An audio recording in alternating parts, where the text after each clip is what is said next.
हमने आपसे कहा था कि 24 तारीख को हम एक खुलासा करेंगे और हमने बहुत स्पष्ट रूप से कहा था कि हम बताएंगे कि ये ईवीएम का जो सारा खेल है ये क्यों बनाए रखना चाहते हैं, इस षड्यंत्र में कौन कौन शामिल है, ये मैंने बहुत स्पष्ट रूप से बताया था। जो पीछे 2 दिन पहले जो हमारी प्रेस कॉन्फ्रेंस थी तो कुछ साथी बड़ा आग्रह कर रहे थे कि आज ही बता दो, उस दिन क्या खुलासा है आज ही बता दो। पर हर बात का एक समय होता है, एक तरीका होता है, और हमारी लड़ाई किसी आम आदमी से नहीं है, किसी अनपढ़ से नहीं है। हमारी लड़ाई बहुत पढ़े लिखे लोगों से है और बहुत मजबूत, जिनके हाथ में सत्ता है, जिनके हाथ में सब कुछ है, जो चाहे कर दें, उनसे हमारी लड़ाई है। तो लड़ाई फिर सबूतों के साथ ही लड़ी जा सकती है, कागजों से लड़ी जा सकती है। और मैंने आपको कहा था कि सबूतों के साथ बताएंगे इस षड्यंत्र में कौन कौन शामिल है, कौन इसको बनाए रखना चाहता है। हमारे साथी हैं, उन्होंने ये आरटीआई लगाई, 3 आरटीआई, और ये आरटीआई उन्होंने लगाई, एक तो इलेक्शन कमीशन ऑफ इंडिया को, एक आरटीआई उन्होंने लगाई बीईएल को, भारत इलेक्ट्रॉनिक्स लिमिटेड, और दूसरी आरटीआई, तीसरी जो लगाई उन्होंने, वो लगाई ECIL, electronic corporation of India limited, जो हैदराबाद में है, बीएल बेंगलोर में है। तो उसमें बहुत सारी चीजें पूछी गई, जो टाइमर वाली बात अभी हमारे साथी राजन पाल गौतम जी ने बताई है। साथ में यह भी पूछा गया कि जो वीवीपैट है, जो ईवीएम कंट्रोलिंग यूनिट है और जो बैलेट यूनिट है, इनकी पावर की जो इनकी कनेक्टिविटी है, इनकी केमिस्ट्री है, वो क्या है। इस तरह के बहुत सवाल पूछे गए। लेकिन मैं इन टेक्निकल सवालों को छोड़ते हुए बहुत सीधे एक सवाल पे आऊंगा, जिसके बाद मैं नहीं समझता कि किसी और चीज की जरूरत आपको रहेगी। ये 18 सवाल पूछे गए। 18 सवाल में जो 6 सवाल हैं, उन 6 सवालों के विषय में इलेक्शन कमीशन ने कहा कि this information pertains to messrs BEL and messrs ECIL which are separate public authorities, and under the RTI Act you may seek information from them directly। 6 के विषय में कह दिया कि ये उनसे संबंधित हैं, बीईएल से और ईसीआईएल से, आप सीधे उनसे पूछ लो। उसके बाद में जो 7वां सवाल है, उसके विषय में कहा कि ये लेटर है इलेक्शन कमीशन का, इससे आपको पता लग जाएगी। 8वें सवाल के विषय में कहा कि ये क्वेश्चन क्लियर नहीं है। 9वें सवाल के विषय में कहा कि इलेक्शन कमीशन ही इनका मालिक है, जो वोटिंग मशीन है, ईवी मशीन है, इनका मालिक इलेक्शन कमीशन ही है। एक सवाल के विषय में कहा कि कोई स्पेसिफिक इंफॉर्मेशन इन्होंने मांगी नहीं है, और एक सवाल के विषय में कहा कि इलेक्शन के बाद में कोई ऑडिट वगैरह होता है, उसने कहा कि नहीं, ऐसा कोई प्रोविजन नहीं है। इसी तरह से सारे सवाल पूछे गए और आखिर में एक सवाल पूछा गया, सवाल नंबर 18, जिसको जानना बहुत जरूरी है। और उसमें पूछा गया कि ये जो ईवीएम हैं, मैं जो एक्चुअल सवाल है वो इंग्लिश में आपको पढ़ के सुनाता हूं, फिर हिंदी में बताऊंगा। सवाल नंबर 18, whether EVMs, electronic voting machines and VVPAT voter verifiable paper audit trail is certified and verified by any authentic recognized institution of Government of India, as well as by any international institution, agency or organization. If so, kindly provide me details। क्या पूछ रहे हैं कि जो EVM machine है, जो VVPAT machine है, क्या इनको किसी ने सर्टिफाइड किया है? भारत सरकार के किसी उपक्रम ने किया है? भारत सरकार ने किया है? कोई राष्ट्रीय अंतर्राष्ट्रीय एजेंसी ऑर्गेनाइजेशन उसने किया है? ये सवाल है। जवाब क्या है? इलेक्शन कमीशन कहता है this information pertains to messrs BEL and messrs ECIL which are separate public authorities under the RTI act you may seek information from them directly. मतलब ये मेरे से रिलेटेड नहीं है। अभी मैंने जो सवाल आपको बताया वो सवाल क्या है, जिसका जवाब था कि इसका मालिक कौन है इन मशीनों का? मालिक है election commission of India. Election commission खुद कह रहा, सवाल नंबर 9 पे, voting machines are owned by the election commission of India. मालिक कौन है? Election commission.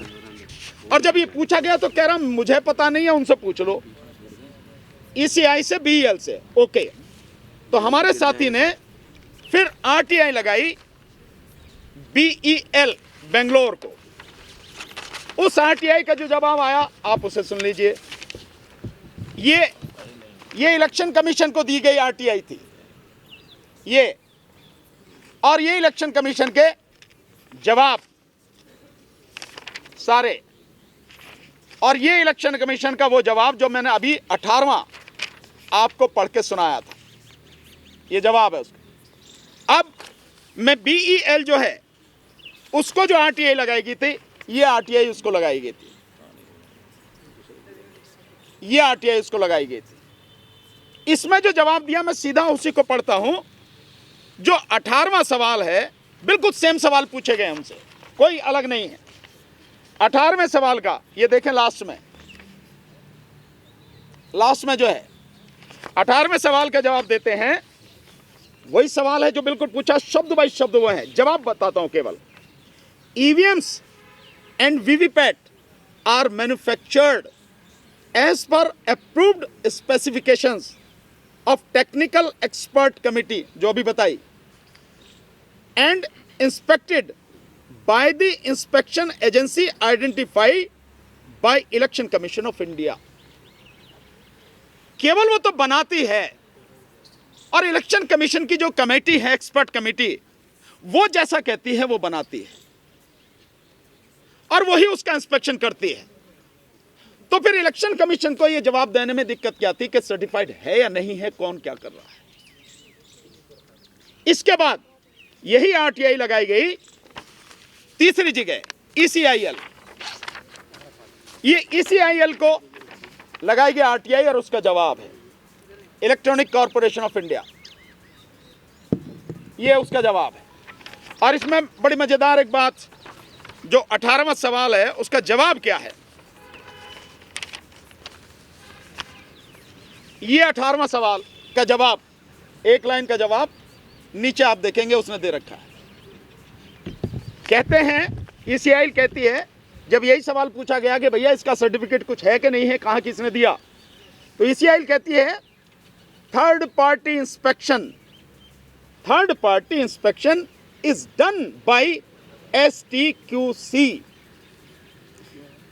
Government of India, यानी भारत सरकार के इंफॉर्मेशन एंड टेक्नोलॉजी डिपार्टमेंट का एक कोई संस्था है ये, उसके द्वारा क्या कहा गया, third party inspection is done, inspection किया गया है, सर्टिफिकेट नहीं दिया गया। यानी जो ईवीएम, जो वीवीपैट, जो बैलेट यूनिट, कंट्रोल यूनिट, आप जिनसे चुनाव करा रहे हैं, आम जनता जिससे वोट डाल रही है, इस देश का वोटर जिससे डाला है, वो किसी भी संस्था द्वारा, किसी भी नेशनल इंटरनेशनल संस्था द्वारा सर्टिफाइड नहीं है।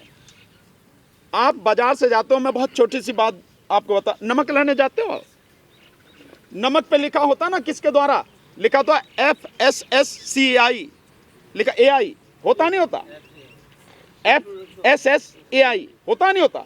इसका मतलब यह है कि सरकार ने एक संस्था बना रखी है जो सर्टिफाइड करती है, हाँ भाई खाने लायक है, ये जहर नहीं है, ठीक है, जहर के लिए भी है।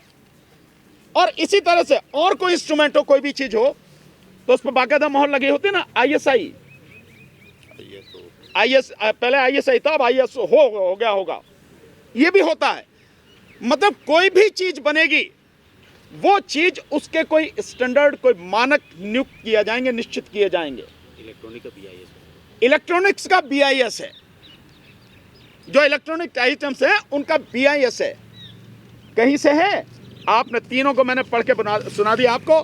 जो इलेक्शन कमीशन क्या है उसने कह दिया उन दोनों से ले लो भैया, और दोनों ने कहा कि भैया वो तो जो कमेटी कहती है हम तो वही बना देते हैं, और तीसरे ने कहा कि भैया उससे जो है वो इंस्पेक्शन करके गई, सर्टिफिकेट नहीं है। मतलब जिस प्रणाली से आप चुनाव कर रहे हैं इस देश के मतदाता के साथ में, इससे बड़ा धोखा और क्या होगा। कोई सर्टिफिकेट नहीं है। और मैं आपको बता रहा हूं, इलेक्शन कमीशन के लोग ये गए थे इसको पेटेंट कराने, जहां गए थे इंटरनेशनल एक संस्था है, उसने कागज फेंक के मारे इनके। किस बात का पेटेंट करा रहे हो? क्योंकि जिस व्यक्ति ने ये मशीन बनाई उसी ने इस पे कहा कि इस पे कोई भरोसा नहीं कर सकते। और कोई भी चीज बना रहा है, चाहे आप ये मोबाइल है, चाहे आपका ये कैमरा है, ये कुछ भी है, कोई तो व्यक्ति बना रहा है ना। जो बनाने वाला है उसके विषय में पता होनी चाहिए सबसे ज्यादा। अगर उसके विषय में कोई भी ऑथेंटिसिटी दे सकता है, ऑथेंटिक बात कह सकता है, कोई सर्टिफाइड कर सकता है, तो वो व्यक्ति होगा ना कि ये कैसे करती है, क्या काम करती है। किसी व्यक्ति के विषय में आपको पता नहीं, कौन सॉफ्टवेयर बना रहा है, कौन क्या कर रहा है, कोई सर्टिफिकेट नहीं है। यह है इलेक्शन कमीशन की बेईमानी। मैं इसे सीधे शब्दों में बेईमानी बोलता हूं। और यह है इलेक्शन कमीशन का इस देश के लोगों को, मतदाताओं को धोखा। 100 करोड़ मतदाताओं को, 140 करोड़ नागरिकों की पीठ में छुरा भोंकना, यह है उसका काम। और अब और मजेदार बात, मैंने आपको बताया था कि षड्यंत्र में कौन कौन शामिल हैं। आप देखेंगे कि इलेक्शन कमीशन केवल नाम का है, सारा खेल तो सरकार कर रही है। कैसे कर रही है? ये जो मैंने आपको ECIL की जो RTI दिखाई, इसमें शुरू में ऊपर देखो, बिल्कुल ऊपर, यहां पे बिल्कुल ऊपर लिखा है electronic corporation of India, Bharat सरकार का उद्यम। यानी ये भारत सरकार की कंपनी है। ये इलेक्शन कमीशन के हाथ में इंडिपेंडेंट नहीं है। जिस देश में आज की तारीख में पिछले 10 साल से एक व्यक्ति ने पूरी सरकार को, हर डिपार्टमेंट को अपनी मुट्ठी में रखा हुआ है, ये उसका काम नहीं करेगा। तो इसका मतलब साफ है कि केवल कहने के लिए इलेक्शन कमीशन है, सारा काम सरकार कर रही है। बैलेट पेपर छापने के लिए मात्र आपको 8 से 10 दिन चाहिए। जिस दिन नॉमिनेशन वापसी की डेट होती है और लिस्ट फाइनल हो जाती है कि ये कैंडिडेट है, उसके बाद में बैलेट पेपर छपता है। लेकिन ये मशीनों के लिए बनाने के लिए, यहां से वहां तक भेजने के लिए सालों पहले काम होता है। सालों पहले। वो कौन काम कर रहा है? वो सारे के सारे गवर्नमेंट ऑफ इंडिया के अंडर में सारा काम हो रहा है। यानी भारत सरकार काम कर रही है। वो भारत सरकार जिसे आप सब अच्छी तरह से उसके चरित्र को आज की तारीख में जानते हैं। और केवल यही नहीं, ये ECIL ही भारत सरकार का उपक्रम नहीं है। जो BEL ये काम करती है, किसके अंडर में काम करती है? इंफॉर्मेशन एंड टेक्नोलॉजी जो मिनिस्ट्री है, उसके अंडर में ये काम करती है ECIL। और अब दूसरी जो BEL है, भारत इलेक्ट्रॉनिक्स लिमिटेड, वो मिनिस्ट्री ऑफ डिफेंस के अंडर में काम करती है। यानी डिपार्टमेंट किसका है? सरकार का, इंफॉर्मेशन टेक्नोलॉजी। और दूसरा डिपार्टमेंट किसका है? वो डिपार्टमेंट है मिनिस्ट्री ऑफ डिफेंस का, राजनाथ सिंह जिसके मंत्री हैं। यानी सरकार के अंडर में EVM, सरकार के अंडर में VVPAT, सरकार के अंडर में सब कुछ। और नाम कहा जा रहा है इलेक्शन कमीशन। जिस इलेक्शन कमीशन की जिम्मेदारी है आर्टिकल 324 के तहत कि वो free, fair and transparent election कराएगा, ये उसकी सबसे बड़ी जिम्मेदारी, यही उसका काम है। इसके अलावा उसका कोई काम नहीं है। लेकिन वो सारा का सारा कौन कर रहा है सारा खेल? वो सरकार। तो सरकार और इलेक्शन कमीशन, कहीं भेदभाव नजर आता है आपको इसमें? कहीं दोनों अलग अलग नजर आते हैं क्या? नहीं आते ना, दोनों बिल्कुल मिले हुए हैं। इसलिए सरकार और इलेक्शन कमीशन किसी सूरत में नहीं चाहते कि यह चुनाव बैलेट पेपर से हो, EVM से ना हो। इसीलिए इलेक्शन कमीशन बार बार कह रहा है। और इसीलिए सरकार सीना ठोक के कह रही है कि इस बार 400 के पार। मोदी जी ने तो कहा कि इस बार सारी सीटें जीत के लाएंगे, 543 की 43। यह है असली कहानी, यह है पूरा का पूरा षड्यंत्र। तो सब कुछ जो हो रहा है ये सब इसमें शामिल हैं। कहने के लिए रह गया है इलेक्शन कमीशन इंडिपेंडेंट नहीं है। इलेक्शन कमीशन इंडिपेंडेंट काम नहीं करता। इलेक्शन कमीशन सरकार के साथ मिलकर काम करता, सरकार के लिए काम करता है। इसलिए इसको बरकरार रखना चाहते हैं, बनाए रखना चाहते हैं। और सरकार के इशारे पर ही जब हमने डेमोन्स्ट्रेशन करके दिखाया कि कैसे गड़बड़ी होती है, उसके बाद गली गली घूम रहा वो EVM लेके, मशीनें लेके। यह है उसका सारा खेला जो है।